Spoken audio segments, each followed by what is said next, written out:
আজকে কি রান্না করছো?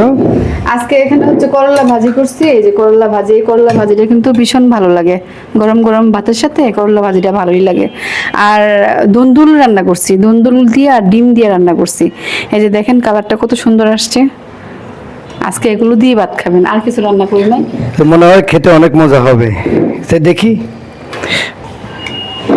আর এখানে হচ্ছে করলা ভাজি,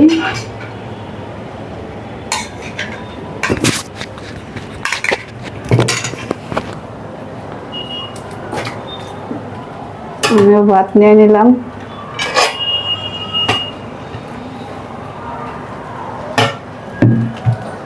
করলা ভাজিটা অনেক ভালো হয়েছে।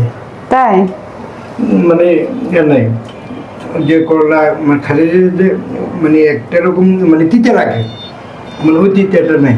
তিতা ভাবটা নাই আর কি। না। Thank you.